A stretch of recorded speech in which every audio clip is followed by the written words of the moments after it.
kita merayakan kedatangan Tuhan di dalam bayi yang lahir. Karena kelahiran itu selalu membawa sukacita. Kelahiran selalu membawa kegembiraan. Apalagi kelahiran itu dinantikan oleh kita. Sebaliknya, kematian itu tentu akan membawa membuat orang mengalami kesedihan. Dan hari ini kita mendengar kisah kematian dari Stefanus. Stefanus yang adalah seorang diakon. Dia sebagai seorang diakon, ia dipilih karena ia penuh dengan Roh Kudus. Ia penuh dengan karunia dan juga kuasa. Meskipun dia adalah seorang diakon, tetapi dia juga telah membuat banyak mujizat-mujizat dan tanda-tanda di antara orang banyak. Dengan kata lain, bahwa Stefanus adalah orang yang memiliki aneka macam karunia, talenta, karisma, sehingga dia mempunyai karunia untuk mengadakan mujizat-mujizat itu. Dan tadi kita melihat bagaimana orang-orang yang ada di sekitarnya, di mana beberapa orang Yahudi dari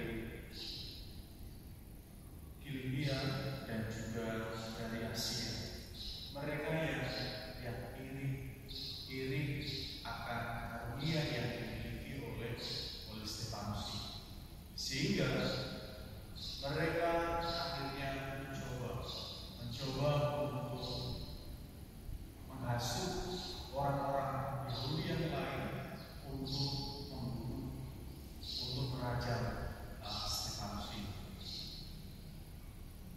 Kita melihat bagaimana Stefanus yang juga tahu bahwa dirinya diancam ini, tetapi yang menarik dari pribadi Stefanus, ia tidak lari, ia tidak meninggalkan, serta dia juga tidak lari dari kenyataan, melainkan dia menghadapi situasi yang sulit yang dia alami.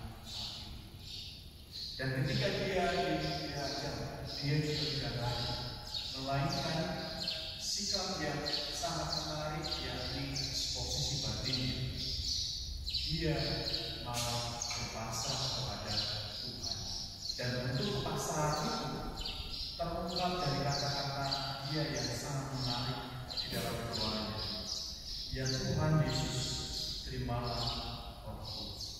Sebuah penyerahan diri, sebuah kepasrahan total kepada Tuhan yang menjadi jaminan hidupnya saat ini dan juga nanti.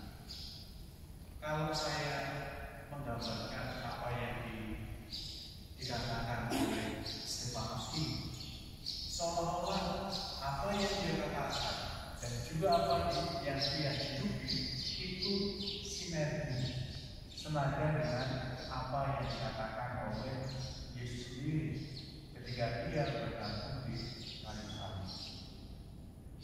Yesus ketika dia bergantung di kayu salib, dia mengatakan, "Ya Bapa, ke dalam tangan kuserahkan nyawa." Suatu hal yang sama, yang menarik dalam hidup kita juga diajak juga untuk menyerahkan kita kepada Dia yang senantiasa menyertai, mendampingi kita. Kita sadar bahwa dalam hidup bersama, kita juga akan mengalami aneka macam tantangan, aneka macam kesulitan-kesulitan yang kita hadapi. Kita tidak boleh mengandalkan diri kita, melainkan kita berpasrah kepada Dia.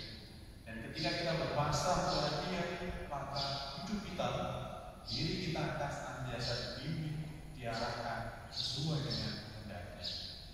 Kita mohon Roh Kudus agar kita dimampukan untuk senantiasa pasrah, trust secara total kepada Allah yang menjadi pangkal pokok keselamatan hidup kita saat ini dan juga nanti. Tuhan memberkati.